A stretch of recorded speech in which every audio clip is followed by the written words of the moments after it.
وَأُوحِيَ إِلَى نُوحٍ أَنَّهُ لَن يُؤْمِنَ مِن قَوْمِكَ إِلَّا مَن قَدْ آمَنَ فَلَا تَبْتَئِسْ بِمَا كَانُوا يَفْعَلُونَ۔ اور نوح علیہ السلام کے پاس وحی بھیجی گئی کہ جو لوگ ایمان لا چکے ہیں تمہاری قوم میں سے ان کے سوا کوئی اور ہرگز ایمان نہیں لائے گا، لہذا تم ان لوگوں کی حرکتوں پر رنجیدہ نہ ہو۔ حضرت نوح علیہ السلام کو حکم دیا جا رہا ہے، اور رنجیدہ تو ان پر ہونا چاہیے جو قابل رحم ہو۔ اس قوم نے ظلم و زیادتی اور کفر و شرک پر اصرار کے ذریعے اللہ تعالیٰ کے عذاب کو اپنے قریب بلا لیا ہے، خود خرید لیا ہے، اور یہ قطعاً اس لائق نہیں کہ ان پر غم کیا جائے یا ان پر رنجیدہ ہوا جائے۔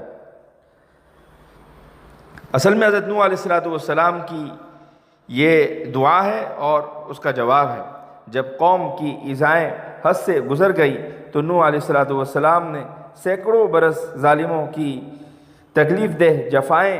تکلیفیں جھیلنے کے بعد خدا کے آگے شکوہ کیا، انی مغلوب فانتصر، کہ اللہ میں کمزور، مغلوب اور ضعیف ہوں، آپ ان سے بدلہ لیجئے۔ ارشاد ہوا کہ جن گنے چنے افراد کی قسمت میں ایمان لانا تھا وہ ایمان لا چکے، اب آئندہ ان میں کوئی ایمان لانے والا نہیں، لہذا اب آپ ان کی عداوت اور ان کے جھٹلانے اور ان کے تکلیف پہنچانے سے غمگین نہ ہوں۔ عنقریب خدا کی شمشیر انتقام بے نیام ہونے والی ہے جو ساری شرارتوں اور شریروں کا خاتمہ کر ڈالے گی، لہذا بالکل رنجیدہ نہ ہوں۔ وَاصْنَعِ الْفُلْكَ بِأَعْيُنِنَا وَوَحْيِنَا وَلَا تُخَاطِبْنِي فِي الَّذِينَ ظَلَمُوا إِنَّهُمْ مُغْرَقُونَ۔ اور ہماری نگرانی میں ہمارے حکم سے کشتی بناؤ، نیز دیکھو مجھ سے ان ظالموں کے بارے میں کوئی بات چیت، کوئی گفتگو مت کرنا، یہ سب ضرور غرق کر دیے جائیں گے۔ اس زمانے میں سمندری سفر کا آج کل کی طرح رواج نہیں تھا، اس لیے ایسی بڑی جہاز نما کشتی بھی وہ نہ جانتے تھے، نہ بناتے تھے، اور نہ کہیں پر بنتی تھی۔ لہذا ہماری نگرانی میں ہمارے حکم سے اللہ تعالیٰ نے جو کشتی بنانے کا حکم دیا، اس کا مطلب یہ ہے کہ اللہ تعالیٰ نے فرشتوں کے ذریعے حضرت نوح علیہ السلام کو کشتی بنانے کی تعلیم دی، اور انہی تعلیمات کی روشنی میں انہوں نے کشتی بنائی۔ تفسیری روایتوں میں ہے کہ یہ کشتی کم سے کم 300 ہاتھ لمبی اور 300 ہاتھ چوڑی تھی، اور اس کے اندر 3 منزلیں، 3 مالے تھے۔ نچلی منزل چرند و پرند اور درندہ جانوروں کے لیے، درمیانی منزل کھانے پینے کی چیزوں کے لیے، اور اوپر والی یعنی بالائی منزل انسانوں کے لیے۔ سانپ بچھو بھی اس شرط کے ساتھ داخل کیے گئے کہ کسی سوار کو، کسی کشتی میں رہنے والے کو نقصان نہیں پہنچائیں گے۔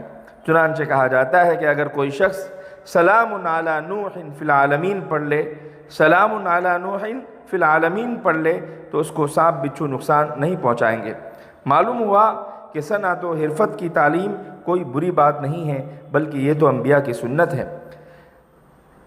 کاموں کو سیکھنا، ہنرمندی اپنانا، اور اسی طرح سائنس اور ٹیکنالوجی وغیرہ میں آگے بڑھنا، یہ ہمیں خوب حصہ لینا چاہیے اور نبیوں کی سنت سمجھ کر اس میں آگے بڑھنا چاہیے۔ جیسے حضرت نوح علیہ السلام کی یہ کشتی لوگوں کو بچانے کے لیے بنائی گئی تھی، اسی طرح اگر ہم کوئی ہنر سیکھتے ہیں لوگوں کو فائدہ پہنچانے کے لیے، خدمت پہنچانے کے لیے، تو یقیناً ہمارے لیے بہت بڑی کامیابی کی بات ہے۔ اسی طرح صنعت و حرفت ہونی چاہیے جو لوگوں کے لیے نفع مند ہو، نہ کہ لوگوں کے لیے نقصان اور تکلیف کا باعث ہو۔ جب کسی فرد یا کسی گروہ کے بارے میں یہ بات متعین ہو جائے کہ اس کی موت کفر ہی پر ہونی ہے اور دنیا میں یا آخرت میں اس پر اللہ کا عذاب آنا یقینی ہے، تو پھر ان کے لیے دعائے مغفرت کرنا جائز نہیں۔ حضرت نوح علیہ السلام کی قوم کے بارے میں یہ بات پہلے سے طے ہو چکی تھی کہ اب یہ ایمان نہیں لائیں گے اور عنقریب عذاب میں مبتلا کیے جائیں گے، اس لیے ان کے لیے اللہ تعالیٰ سے عفو درگزر کی گزارش کرنا جائز نہیں تھا۔ نبی چونکہ اپنی امت پر بے حد شفیق اور مہربان ہوتے ہیں، اس لیے اندیشہ تھا کہ کہیں غلبہ محبت میں حضرت نوح علیہ السلام اللہ تعالیٰ کے دربار میں ان کی بخشش کے لیے دعا کر بیٹھے۔ اس لیے اللہ تعالیٰ نے انہیں پہلے ہی متنبع فرما دیا کہ دیکھنا تم ان ظالموں کے بارے میں کچھ بات چیت مت کرنا۔ معلوم ہوا انبیاء علیہ الصلاۃ والتسلیم کی دعا بھی اللہ تعالیٰ کی اجازت کے دائرے ہی میں ہوتی ہے۔ اسی سے یہ مسئلہ بھی واضح ہو گیا کہ جس شخص کا انتقال کفر کی حالت میں ہو، اس پر نماز جنازہ پڑھنا یا اس کے لیے ایصال ثواب کرنا یا اس کے لیے مغفرت کی دعا کرنا جائز نہیں ہے۔ یہاں یہ بات بھی سمجھ لیجئے کہ حق تعالیٰ نے نوح علیہ السلام سے فرمایا کہ ایک کشتی ہمارے روبرو، یعنی ہماری حفاظت و نگرانی میں، ہمارے حکم اور ہماری تعلیم اور ہمارے الہام اور ہمارے فرشتوں کے کہے مطابق تیار کرو، کیونکہ عنقریب پانی کا سخت خوفناک طوفان آنے والا ہے، جس میں یہ سارے کے سارے ظالمین، آپ کو جھٹلانے والے یقیناً غرق کیے جائیں گے۔ ان کے حق میں اب یہ فیصلہ نافذ ہو کر رہے گا۔ آپ کسی ظالم کی سفارش وغیرہ ہرگز مت کیجیے اور اس سلسلے میں ہم سے کوئی بات چیت بھی مت کیجیے۔ آنے والا عذاب بالکل اٹل ہے۔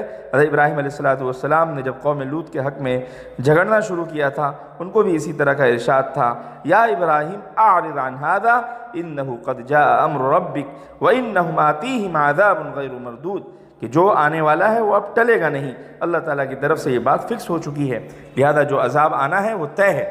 اللہ تعالیٰ ہم سب کی حفاظت فرمائے۔